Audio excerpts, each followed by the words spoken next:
ஞாயிற்றுக்கிழமையிலேருந்து big pass வந்து ஏர் ஆக போகுது இல்லையா? கமலஹாசன் அவர்கள் இடத்துல விஜய் சேது வச்சு பார்க்க முடியுது அவங்களால?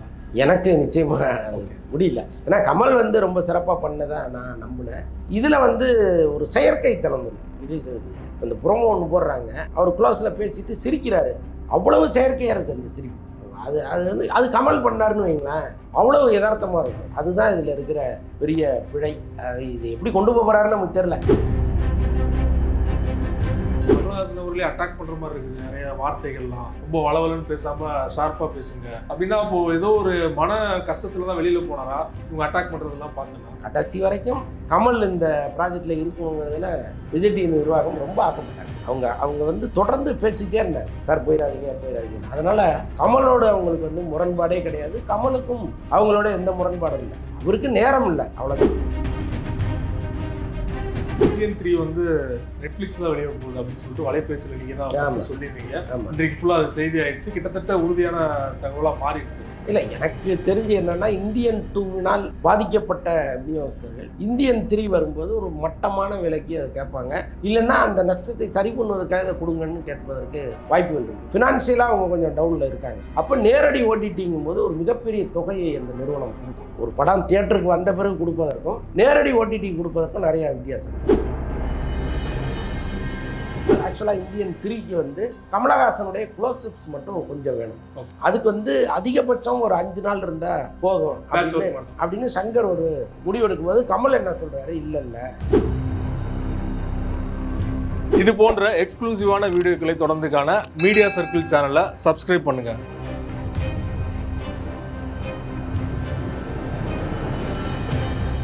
மீடியா சர்க்கிள் நேயர்களுக்கு வணக்கம். இன்றைக்கு நம்மோடு நேர்காணலுக்காக வலைபேச்சு அந்தரன் சார் அவர்கள் நம்மோடு இருந்திருக்கிறார். அவரோடு பேசலாம். சார் வணக்கம். வணக்கம். கமலஹாசன் அவர் தான் வந்து பிக் பாஸ் வந்து ஹோஸ்ட் பண்ணிட்டு இருந்தாரு.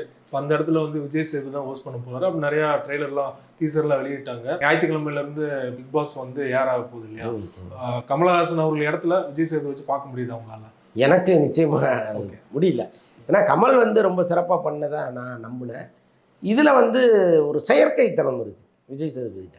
இப்போ இந்த புரோமோ ஒன்று போடுறாங்க, அவர் க்ளோஸில் பேசிட்டு சிரிக்கிறாரு. அவ்வளவு செயற்கையாக இருக்குது அந்த சிரிப்பு. அது வந்து அது கமல் பண்ணாருன்னு வைங்களேன், அவ்வளவு யதார்த்தமாக இருக்கும். அதுதான் இதில் இருக்கிற பெரிய பிழை. இது எப்படி கொண்டு போகிறாருன்னு நமக்கு தெரில. ஏன்னா ஆரம்பத்தில் நம்முடைய மதிப்பீடு வந்து மாறலாம். ஒருவேளை நாம் நினச்சதை விட ரொம்ப பிரமாதமாக கூட பண்ணலாம், நமக்கு தெரியாது இல்லை. ஆனால் எனக்கு வந்து ஒரு அண்டர் எஸ்டிமேட்டோடையே நான் பார்க்குறேன். ஏன்னா சிம்பு அவர்கள் வச்சு ட்ரை பண்ணாங்க கமலஹாசன் சில நாள் இல்லாத, அதுவுமே பெருசாக ஒர்க் அவுட் ஆகல இல்லையா? ஆமாம். ஸோ இந்த விமர்சனங்கள்லாம் எப்படி ஒரு எடுத்துகிட்டு வர போகிறார் அப்படிங்கிற ஒரு அழுத்தம் வந்து விஜய் சேதுபதிக்கே இருக்கும்ல? நிச்சயமாக இருக்கும். அது இல்லாமல் இருந்தால் கூட அவர் கொஞ்சம் ஃப்ரீக்வெண்ட்டாக பண்ணிடுவார். நீங்கள் கமல் மாதிரி பண்ண முடியாது, கமல் மாதிரி பண்ண முடியுமா அப்படின்லாம் கேள்விகள் வருது இல்லை? அப்போ ஒரு பதட்டத்தோடையே பண்ணுவாங்க. அப்போ தான் அங்கே தான் சிக்கல் வர்றது. அதே மாதிரி இந்த டீசரில் பார்த்தீங்கன்னா கமலஹாசன் அவர்களே அட்டாக் பண்ணுற மாதிரி இருக்குது. நிறைய வார்த்தைகள்லாம் ரொம்ப வளவலன்னு பேசாம ஷார்ப்பா பேசுங்க அப்படின்னா, இப்போ ஏதோ ஒரு மன கஷ்டத்துல தான் வெளியில போனாரா இவங்க அட்டாக் பண்றதெல்லாம் பார்த்தனா? இல்லைங்க, கடைசி வரைக்கும் கமல் இந்த ப்ராஜெக்டில் இருக்கணுங்கிறதுல விஜய் டிவி நிர்வாகம் ரொம்ப ஆசைப்பட்டாங்க. அவங்க வந்து தொடர்ந்து பேசிக்கிட்டே இருந்தாங்க, சார் போயிடாதீங்க. அதனால் கமலோட அவங்களுக்கு வந்து முரண்பாடே கிடையாது, கமலுக்கும் அவங்களோட எந்த முரண்பாடும் இல்லை. அவருக்கு நேரம் இல்லை, அவ்வளோதான். ஒன்று வந்து ஏற்கனவே கமிட் பண்ண கல்கி படம், அதுக்கு வந்து இப்போ அந்த படத்தினுடைய வரவேற்பு வந்து கல்கி செகண்ட் பார்ட்டு எடுக்கிறதுல அவங்க ரொம்ப ஆர்வமாயிட்டாங்க. இவர்கிட்ட கேட்டதே மொத்தம் 10 நாளாக 20 நாளாக தான் டேட்டு கேட்டிருந்தாங்க. இந்த முறை இன்னும் கொஞ்சம் சேர்த்து டேட்டு கொடுங்கன்னு கேட்டிருக்காங்க. அது ஒன்று. அப்புறம் வந்து அன்பறிவு படம் ரொம்ப காலமாக அவர் பெண்டிங்கில் போட்டு வச்சுருக்காரு. அந்த படத்தை அவர் முடிக்க வேண்டியதாக இருக்குது. அது ஏதோ ட்ராப் ஆச்சுன்னு இடையில செய்தி இல்லையா? நடுவில் செய்தி சொல்கிறாங்க, பட் பெரும்பாலும் அதுக்கு வாய்ப்பு இல்லை. கமல் வந்து ஒரு பெரிய அஷூரன்ஸ் அவங்கள்ட்ட கொடுத்துருக்காரு. அப்புறம் பார்த்தீங்கன்னா இந்த ஏஐ டெக்னாலஜி அவர் போக வேண்டியது இருக்குது. ஸோ இது எல்லாமே சேர்ந்து தான் அந்த ப்ராஜெக்ட்லேருந்து ஒரு வெளில வந்து ராஜ்யசபா உறுப்பினர் கூட வாய்ப்பு இருக்குன்றாங்க. அது ஒன்று இருக்கு. ஆனால் அவர் இல்லைங்கிறார். அவர் சட்டமன்ற தேர்தலில் தான் அவருடைய நோக்கம் இருக்குது. ஸோ அதனால் வந்து அது காரணம் கிடையாது. விஜய் டிவிக்கு அவருக்கும் எந்த முரண்பாடும் இல்லை. அவர் சூழ்நிலை காரணமாக தான் வெளியில் வந்தார். இன்னொன்று, அந்த வசனங்கள் எல்லாமே வந்து ரொம்ப யதார்த்தமாக எழுதப்பட்டது தான். இந்த நிகழ்ச்சி இப்படி இருக்கணும்னு சொல்கிறாங்க. அதுக்காக அவர் அது குறை சொன்னதா அட்டாக் பண்ணல? கிடையவே கிடையாது, வாய்ப்பே கிடையாது. அதே போல் இந்தியன் 3 வந்து நெட்ஃபிளிக்ஸ்ல வெளியே போகுது அப்படின்னு சொல்லிட்டு வலைபேச்சில் நீங்க தான் ஆமா. first சொல்லியிருந்தீங்க. ஆமா இன்றைக்கு ஃபுல்லா அது செய்தி ஆயிடுச்சு, கிட்டத்தட்ட உறுதியான தகவலா மாறிடுச்சு அது. ஆமா ஸோ என்ன காரணம், ஏன் நெட்ஃபிளிக்ஸ்ல வெளியாக இந்தியன் பார்ட் 2 வந்து பெரிய அளவுல வரவேற்பு பெறாத காரணத்தினால?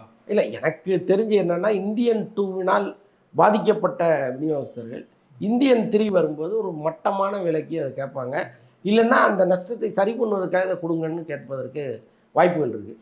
ஸோ அதனால் நம்ம வந்து இந்த படத்தை நேரடியாக ஓடிடியில் பண்ணிடலாம்னு அவங்க நினைக்கலாம். இன்னொன்று, ஃபினான்ஷியலாக அவங்க கொஞ்சம் டவுனில் இருக்காங்க. அப்போ நேரடி ஓடிடிங்கும் போது ஒரு மிகப்பெரிய தொகையை அந்த நிறுவனம் கொடுக்கும். ஒரு படம் தியேட்டருக்கு வந்த பிறகு கொடுப்பதற்கும் நேரடி ஓடிடி கொடுப்பதற்கும் நிறையா வித்தியாசம் இருக்குது. ஸோ ஒருவேளை அதை பண்ணிடலான்னு கூட நினைக்கலாம். இது எப்படி சார் ஒரே ஸ்ட்ரெச்சில் எடுத்து முடிச்சிட்டாங்க பார்ட் 2வையும் பார்ட் 3யும். அது படம் ஃபஸ்ட்டு வந்து அனௌன்ஸ் பண்ணும்போது 2 பார்ட்டாக வரப்போகுது சொல்லலை இல்லையா? படம் வெளியாகும் போது தான் நிறைய பேர் தெரிஞ்சது 2 பார்ட்டாக விட போகிறாங்கன்னு சொல்லிட்டு. இந்த சேலரி பேசிஸில் எப்படி பேசியிருப்பாங்க சங்கர் அப்புறம் இந்த, ஏன்னா ஒரே இதில் தான் ஒரே பட்ஜெட்டில் தான் படத்தை எடுத்து முடிச்சிருக்காங்க. ஆனால் சேலரி டபுளாக போகுமா, அது எப்படி அந்த கணக்கு? அது அதுதான் ஆக்சுவலாக வந்து இந்த படம் எடுக்கும்போதே ஒரு பெரும் பகுதி எக்ஸஸாக வந்துருச்சு. ஓகே. இப்போ இதை நறுக்கி போட வேணாம், இவ்வளோ செலவு பண்ணி எடுத்துட்டோம், அப்போ இது 2 பார்ட்டாக எடுத்துடலான்னு முடிவு பண்ணுறாங்க. அப்போது 2வது பார்ட்டுக்கு, அதாவது ஆக்சுவலாக இந்தியன் 3க்கு வந்து கமலஹாசனுடைய க்ளோஸ்அப்ஸ் மட்டும் கொஞ்சம் வேணும். ஓகே. அதுக்கு வந்து அதிகபட்சம் ஒரு 5 நாள் இருந்தால் போதும் அப்படின்னு சங்கர் ஒரு முடிவெடுக்கும்போது கமல் என்ன சொல்கிறாரு, இல்லை இல்லை நான் வந்து டேட்டே தரேன், நீங்கள் உங்களுக்கு தேவையான அளவுக்கு டேட் எடுத்துக்கிட்டு இன்னும் கூட கொஞ்சம் காட்சிகளை புதுசாக அதுக்குள்ளே கொண்டு வாங்க அப்படின்னு அவர் சொல்கிறாரு. அதுக்கப்புறம் வந்து இவங்க கொஞ்சம் பிளான் பண்ணுறாங்க. பிளான் பண்ணி லைக்காட்ட பேசும்போது என்ன சொல்கிறாங்க, கமலஹாசனுக்கு அடிஷ்னலாக ஒரு சேலரி, சங்கருக்கு அடிஷ்னலாக ஒரு சேலரி, இதை கொடுத்துட்டிங்கன்னா நாங்கள் இந்த இந்தியன் 3யை கரெக்டாக பண்ணி கொடுத்துறோம்னு அவங்க சொல்கிறாங்க.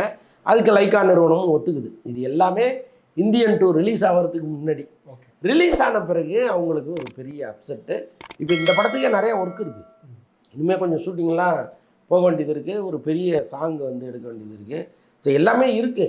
ஆனாலும் இன்றைக்கி இருக்கிற நிலைமைக்கு லைக்கா வந்து அந்த பணத்தை செலவு பண்ணுவான்னு தெரியல. ஸோ இது எல்லாமே சேர்த்து தான் அவங்க ஒரு முடிவுக்கு வராங்க. இருக்கிற வரைக்கும் இதை ஏதாவது ரெடி பண்ணி ஓடிடியில் கொடுத்துடலான்னு. ஸோ இந்தியன் 2 படம் பார்த்த எல்லோருக்குமே வந்து ஒரு கருத்து என்னன்னா, படம் வந்து சரியில்லை, ஆனால் படம் முடிவில் வெளியான இந்தியன் 3யோட ட்ரெய்லர் வந்து நல்லா இருக்குது, ரொம்ப ஒரு பீரியாடிக் ஃபிலிமாக இருக்கும். ஸோ இதை வந்து தேட்டர் ரிலீஸ் பண்ணி தான் நல்லா இருந்திருக்கும் அப்படிங்கிற ஒரு கருத்து இல்லையா?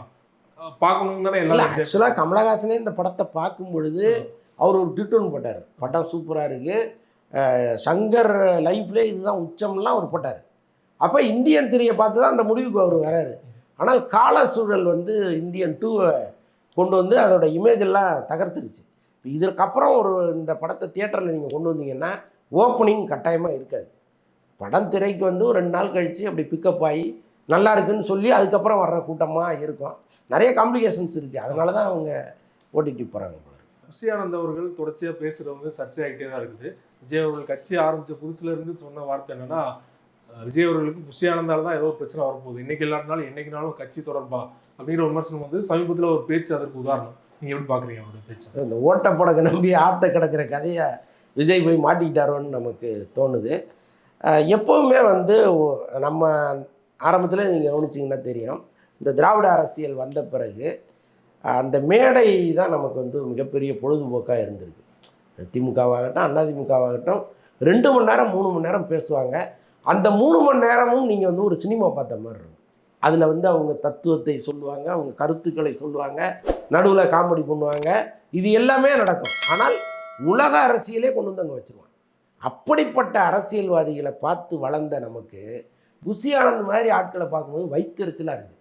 ஏன்னா யாரோ ஒரு லெட்டர்பேடு கட்சி எங்கேயோ வந்து ஒரு 50 பேரை கூப்பிட்டுட்டு போய் கோஷம் போடுற ஒரு கட்சின்னா பிரச்சனையே கிடையாது. இன்னும் புஷி ஆனந்த் மாதிரி 50 பேரை கூட கொண்டு வந்து வச்சுக்கிங்க, பிரச்சனை இல்லை. ஆனால் இது வந்து அவ்வளோ பெரிய இளைஞர் கூட்டம் வந்து திரண்டு நிற்கிற ஒரு கட்சியாக மாறிடுச்சு. விஜய்ங்கிறது இன்றைக்கி சாதாரண ஃபோர்ஸ் கிடையாதுங்கிறது இந்த மாநாட்டுக்கு பிறகு உணர்வாங்க எல்லாரும். ஏன்னா தன்னெழுச்சியாக வர்ற இளைஞர்கள் எவ்வளோ பேருங்கிறத கணக்கிலே எடுக்க முடியாது, அவ்வளோ பெரிய கூட்டம் அங்கே வரப்போகுது. இதெல்லாம் ஒரு பக்கம் நடக்க போகுது. ஆனால் விஜய் தனக்கு கீழே இருக்கிற ஒரு பெரிய தலைமையை எப்படி வச்சிருக்கிறாரு, யாரை வச்சிருக்கிறாரு, அவர்களுக்கான அறிவு கூர்மை என்னவா இருக்குங்கிறது தான் ஒரு மிகப்பெரிய வேதனையாக இருக்குது. இப்போ நம்ம புஷி ஆனந்த் வந்து அவர் அந்த இடத்துல இருக்கக்கூடாது, அவரை முதல்ல தூக்குங்க அப்படின்லாம் நான் சொல்ல வரல. அவரை வச்சுக்கங்க, ஏன்னா அவருடைய அவர் கண்ட்ரோலில் தான் இருக்குது. ஆமாம், ஏன்னா இவ்வளோ பெரிய இடத்த ஒரு கூட்டத்தை கட்டி காப்பாற்றி ஒரு நெறிப்படுத்தி வச்சிருக்காரு. அது வந்து அவருடைய உழைப்பு. அதுக்கான மரியாதையை நிச்சயமாக விஜய் கொடுக்கணும். அதே நேரத்தில் ஒரு பொதுச் செயலாளர் பதவிங்கிறது அவ்வளவு மட்டமானது இல்லைங்கிறத அவர் முதல்ல உணரணும். ஏன்னா இங்கே இளைஞர்களை நீங்கள் வந்து வழி நடத்துவதற்காக தான் வந்திருக்கீங்க. அவனை தவறாக வழி நடத்துறதுக்கு வரல. ஆனால் அவர் பேசுகிறது எல்லாமே அப்படி தான் இருக்குது. நீ வேலைக்கு போகாத, போனஸ் வாங்காத, சம்பளம் வாங்காத, உனக்கு இதுதான் முக்கியம், நடுத்தருக்கு வான்னு சொல்றாங்க. அதுதான் குடும்பம் கூட முக்கியம் கிடையாது அப்படின்னு ஒரு தலைவன் எப்படி பேச முடியும்? அவன் எப்படி தலைவனாக இருக்க முடியும்? அப்போ நான் என்ன சொல்கிறேன், விஜய் வந்து ஆரம்பத்துலேருந்து அவரை விட்டுட்டார். அவர் பண்ணுறது எல்லாமே கோமாளித்தனமாக இருக்குது. ஆரம்பத்திலே கண்டித்து இப்படி தான் வேணும், எனக்கு ஒரு டிக்னிட்டி இருக்கணும், அதுதான் என் கட்சிக்கு மரியாதைன்னு அவர் சொல்லணும். அல்லது அப்படி டிக்னிட்டியான ஒரு ஆளை கொண்டு வந்து வைக்கணும். இது ரெண்டையுமே விஜய் செய்ய தவறிட்டார். இன்றைக்கி ஒரு ஒரு ஒரு இடத்த கிராஸ் பண்ணி வந்துட்டாங்க. இதுக்கப்புறமா அவர் எந்த முடிவு எடுத்தாலும் சர்ச்சைக்குரிய விஷயமா மாறும். இப்போயும் நான் என்ன சொல்கிறேன்னா, புசியானந்தை அனுப்பிடாதீங்க, வச்சுக்கிங்க, நிழலாக வச்சுக்கிங்க, எங்கே போனாலும் விஜயும் அவரும் சேர்ந்தே நிற்கட்டும், தப்பு இல்லை. ஆனால் பொதுச் செயலாளருங்கிற இடத்துல ஒரு அறிவுள்ள ஒரு நபரை வைங்கிறது தான் நம்ம திரும்ப திரும்ப சொல்கிறது. இன்றைக்கு ஒரு பேசின பேச்சு மட்டும் இல்லை, இதற்கு முன்னாடி பார்த்தீங்கன்னா அந்த புத்தக வெளியீட்டாளே பக்கத்துலேயே விஜய் ஒரு பக்கத்து படத்தை வச்சு நிற்கிறது, அது சர்ச்சையானது. அதுக்கப்புறமா விஜய் அவரோட பேரை சொல்லக்கூடாது, ஆமாம், ஏதோ தளபதி அந்த மாதிரிலாம் சொல்லுங்க அப்படின்னு சொன்னது சர்ச்சையானது. இதெல்லாம் தொடர்ச்சியாக விமர்சனங்கள் விஜய் அவருடைய காதுக்கும் போயிருக்கும் இல்லையா? இல்லை அவரு பார்க்குறாரு. ஒரு முறை நாங்கள் வலைப்பேச்சில் வந்து பயங்கரமாக கிண்டல் அடிச்சுட்டோம். அவர் இந்த நோட்டை கையில் வச்சுட்டு அதில் விஜய் படம் இருக்கும், எங்கே போனாலும் இப்படி திருப்பி காமிச்சிட்டே வருவார்.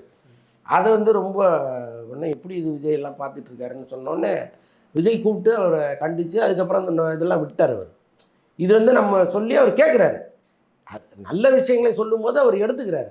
இன்றைக்கி அவருடைய ரசிகர்களே கொந்தளிச்சு போகிறாங்க, நம்ம கட்சியை காலி கொண்டு வர போல இருக்கே இவர், இது தலைவாக இவர் வேணாம்லாம் குரல்கள் நிறைய இருக்குது. நீங்கள் சோஷியல் மீடியாவில் போனீங்கன்னா விஜய் ரசிகர்கள் அவ்வளோ பேர் புலம்புறாங்க, ஐயோ இவர் வேண்டாம், தயவுசெய்து ஒரு முடிவு கட்டுங்க அப்படிங்கிறாங்க. இப்போ விஜய்க்கு எப்படி தெரியாமல் இருக்கும்? இப்போ ஒருவேளை இந்த மாநாட்டுக்காக காத்திருக்காரா அல்லது மாநாட்டுக்கு முன்னாடி ஏதாவது ஒரு முடிவு எடுப்பாரான்னு தெரியல. இப்போ படத்தோட கேஸ்டிங்லாம் வரிசையாக வந்துட்டு இருக்கு, நீங்களும் பார்த்துருப்பீங்க. பாபி தியோல் வந்து மமிதா பைஜு அப்படின்னு படம் ஒரு எந்த மாதிரியான ஒரு படம், அரசியல் ரீதியான படமாக தான் அமையும்னு நினைக்கிறீங்களா? அரசியல் கொஞ்சம் இருக்காது, அது முழுக்க முழுக்க ஒரு பிரச்சார படமாக அது இருக்காது. அரசியல் நிச்சயமாக இருக்கும். ஏன்னா இப்போ அது ஒரு பெரிய இது இல்லையா, டூல் இல்லையா? சினிமாங்கிறது தானே ஒரு மிகப்பெரிய டூலாக இன்றைக்கி இருக்குது.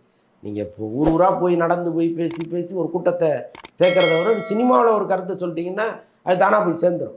ஸோ அப்படி ஒரு மீடியத்தை விஜய் கையில் வச்சுருக்காரு. அதுவும் இவ்வளோ பெரிய உச்ச நட்சத்திரமாக இருந்து இந்த வேலையை ரொம்ப ஈஸியாக செஞ்சிடலாம். ஸோ அப்படி இருக்கும் பொழுது ஓரளவுக்கு அதுக்குள்ளே ஒரு அரசியல் இருக்கும். ரொம்ப நன்றி சார், உங்கள் நேரத்தை ஒதுக்கி பல்வேறு தகவல் எங்களோட பகிர்ந்து கொண்டீங்க. நன்றி நன்றி நன்றி.